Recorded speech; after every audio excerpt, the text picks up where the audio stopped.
नमस्कार विद्यार्थी मित्रांनो, या व्हिडिओमध्ये आपण पाहणार आहोत सोनोमीटर हा एक्सपेरिमेंट. स्टेशनरी वेव्हवर आधारित एक्सपेरिमेंट आहेत की जसे सोनोमीटर आहे, रेझोनन्स ट्यूब एक्सपेरिमेंट आहे, मेल्डज एक्सपेरिमेंट आहे. हे तिन्ही experiment which are well demonstration for stationery wave.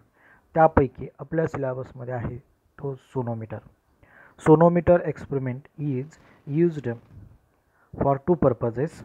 First, to determine the unknown frequency of tuning fork, and second, to verify the laws of vibrating string, which we'll already see in previous videos. These laws can be verified with the help of sonometer. Experiment म्हटलं की आपण सुरुवातीला experimental setup, त्या experimental सेटअपचं construction आणि working अशा पार्टमध्ये experiment घेत असतो. त्यापैकी सोनोमीटर सुरुवातीला आपण कन्स्ट्रक्शन घेणार आहोत. स्क्रीनवर जी दिसते ती सोनोमीटर एक्सपेरिमेंटची डायग्रॅम आहे. यामध्ये काय काय कन्सिडर केलेलं आहे ते पाहणार आहोत. याचे पर्पज किंवा यूज तुम्हाला सुरुवातीला सांगितले आहेत. पहिला यूज परत एकदा सांगतो. पहिला यूज आहे ट्युनिंग फोर्कची फ्रिक्वेन्सी काढणे आणि दुसरा यूज आहे जे आपण लॉज पाहिलेत व्हायब्रेटिंग स्ट्रिंगचे ते व्हेरीफाय करायचे with the help of this experiment.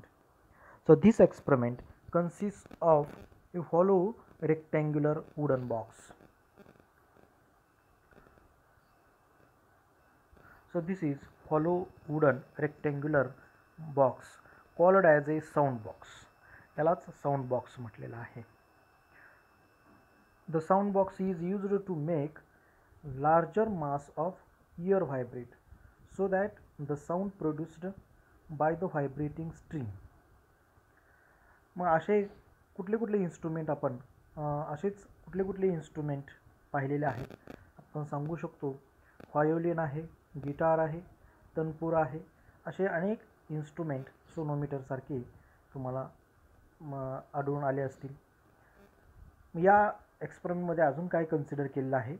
हा साऊंड बॉक्स झाला. यानंतर पी आणि क्यू असे दोन पॉईंट्स दिलेत. त्या दोन पॉईंटला किंवा ह्या एक्सपेरिमेंटला काय या ॲपरेटसला म्हटलेलं आहे टू नाईफ एजेस ब्रिज. हे टोकदार कडा आहे आणि पी आणि क्यू असे दोन ब्रिजेस आहेत. ते वुडन बॉक्सवरती ठेवलेले आहेत. एकदम टोकदार कडा आहेत. हे दोन कड्यावरती एक वायर कन्सिडर केले की ज्याला आपण स्ट्रिंग म्हणतो. स्ट्रिंगचं एक टोक फिक्स केलं आहे हुकला.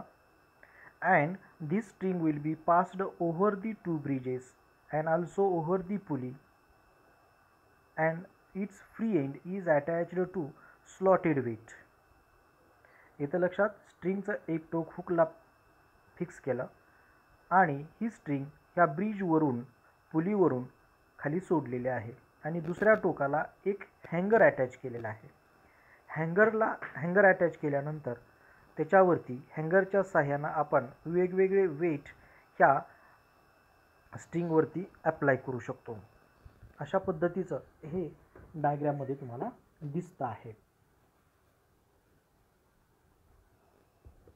हे जे ब्रिजेस आहेत मुव्हेबल आहेत, पुढे मागे सरकू शकतात. दोन ब्रिजमधलं अंतर म्हणजेच याला म्हणायचं आहे लेंथ ऑफ व्हायब्रेटिंग स्ट्रिंग.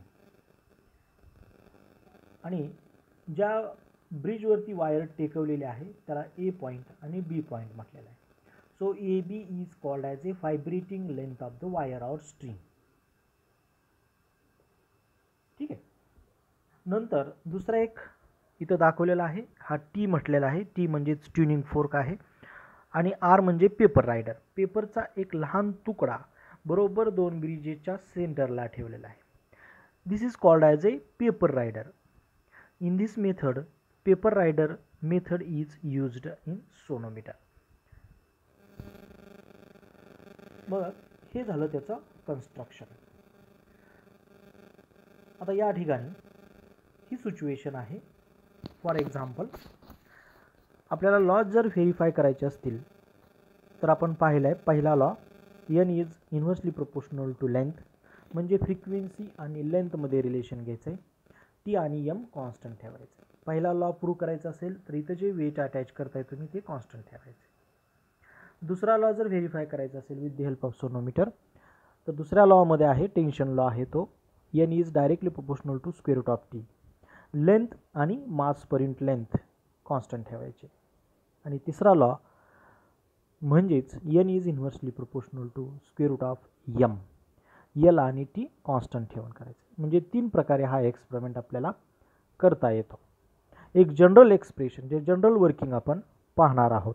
हा एक्सपेरिमेंट करायचा कसा, तर हे सेटअप अशा पद्धतीनं अगोदर करून घेतल्यानंतर काय करायचं आहे बघा. हे 2 ब्रिजेस जे आहेत, हे 2 ब्रिजेस जवळजवळ सेंटरला ठेवायचे.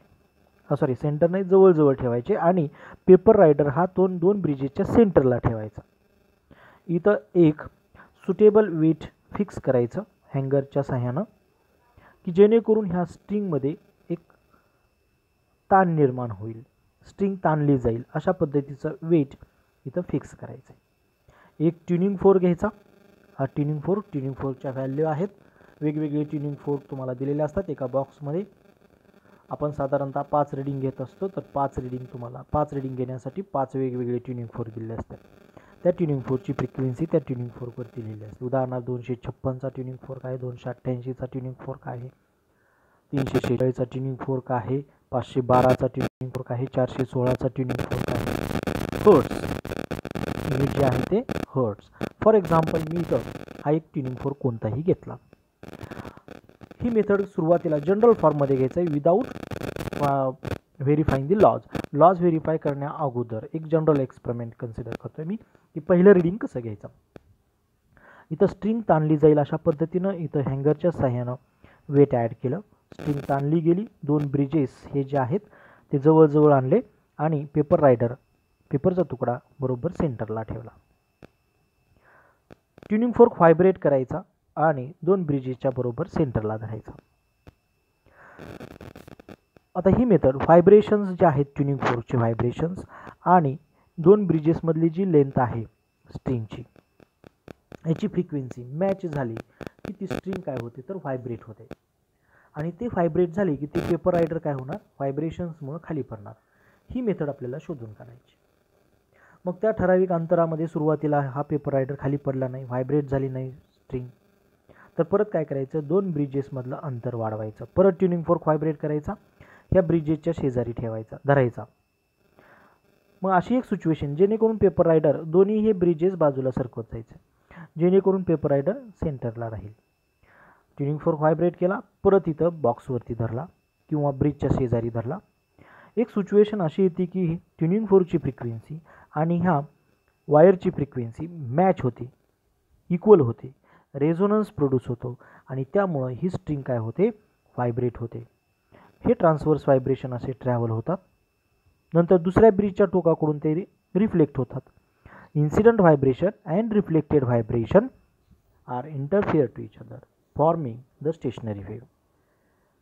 So first mode will be observed. पहिला मोड आपल्याला मिळतो आणि ती नोट डाऊन करायची, लेंथ नोट डाऊन करायची. मग लेंथ माहीत आहे, इथलं टेन्शन आपल्याला माहिती आहे, एन माहीत आहे, एन ट्युनिंग फोर्कच्या फ्रिक्वेन्सीची व्हॅल्यू आहे, ती त्याच्यावर लिहिलेली असते. एनची व्हॅल्यू माहिती झाली किंवा ती तुम्हाला काढायची असेल फ्रिक्वेन्सी, तर लेंथ आपल्याला माहिती आहे, लेंथ मेजर करायची पट्टीच्या सहाय्यानं. इथं किती वेट ॲड केलेलं आहे ते व्हॅल्यू मोजायची. नंतर मास पर युनिट लेंथ कसं करणार, ही वायर जी आहे ती बाजूला काढायची आणि त्याचं वजन करायचं, त्याचं मास मेजर करायचं, divide by its length, total mass per unit length काढता येईल तुम्हाला. म्हणजेच यावरून आपण काय काय मेजर केलं, एन इज इक्वल टू आपला जनरल फॉर्म्युला माहिती आहे फंडामेंटल फ्रिक्वेन्सीचा 1/2L square root of T/m. आता फॉर एक्झाम्पल लेंथ मी मोजली ती 12 सेंटीमीटर असेल, म्हणजे 12 सेंटीमीटरला पहिला रेझोनन्स ऐकायला मिळाला, पेपर रायडर खाली पडला, व्हायब्रेटिंग लेंथ मोजली.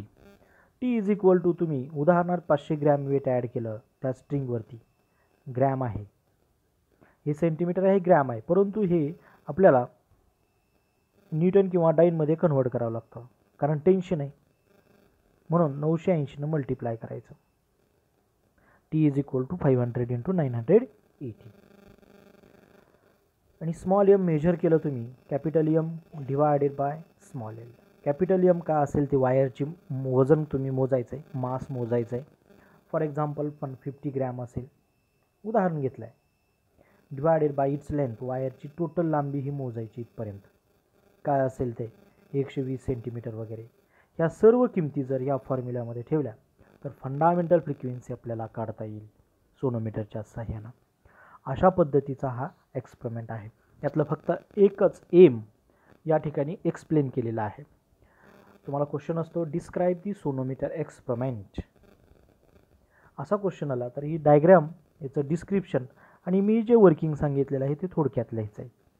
यावर आधारित एक व्हिडिओ मी तुम्हाला या ठिकाणी दाखवणार आहे. तो मी आता या ठिकाणी चालू करतो आहे.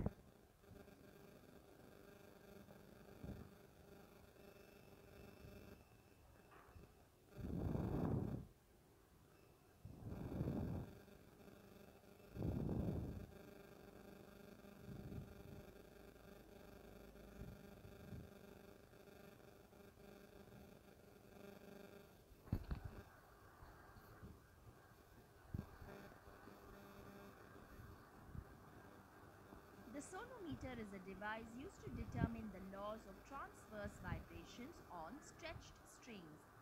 It is a hollow rectangular wooden block of more than 1 meter length.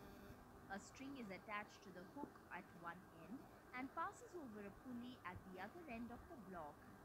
The device works based on the production of stationary transverse standing waves on stretched strings. Here, we are using the sonometer to find out the relation between frequency and resonant length and that between प्रत्यक्षात experiment कसा आहे हा तुम्हाला पाहता येईल. Principle.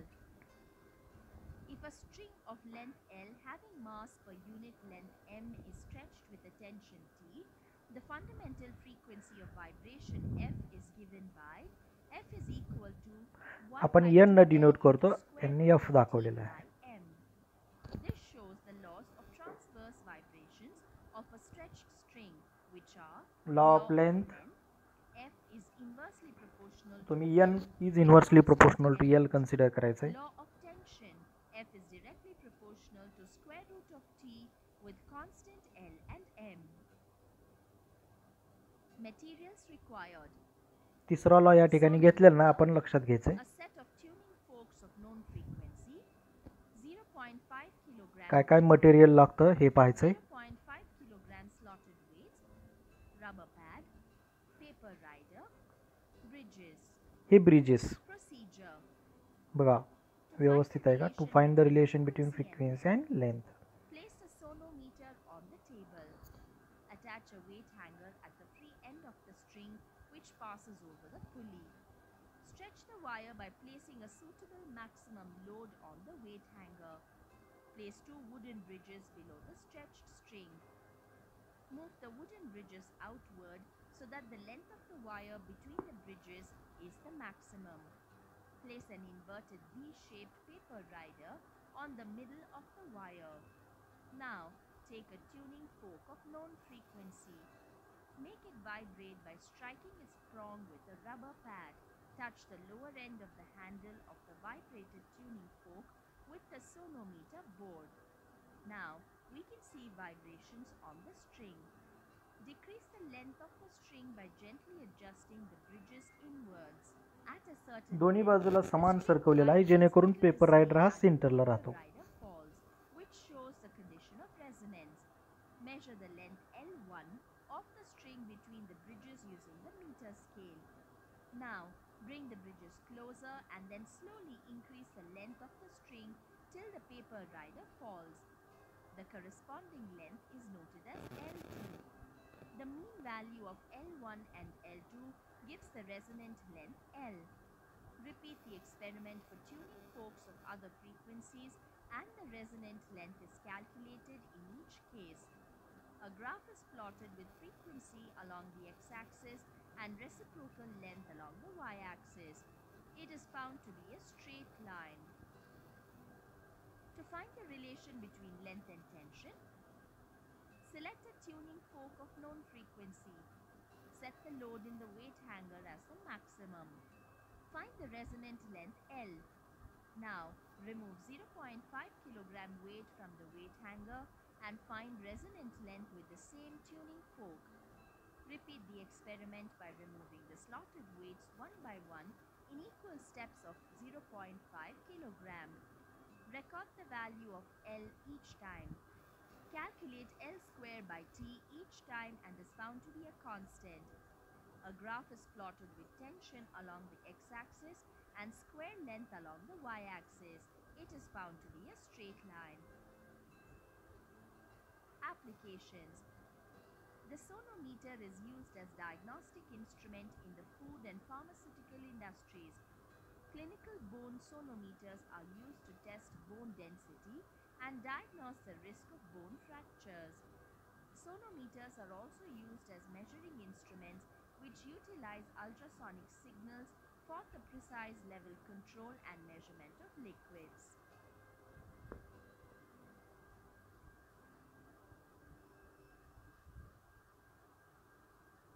तर अशा पद्धतीने एक व्हिडिओ तुम्हाला दाखवला. यानंतर आपल्याला पाहिजेत लॉज ऑफ व्हायब्रेटिंग स्ट्रिंग. आपल्या ह्या एक्सपेरिमेंटवरून verification of laws of vibrating string हे पाहायचं आहे. तर हे आपण पुढच्या व्हिडिओमध्ये पाहणार आहोत. थँक्यू.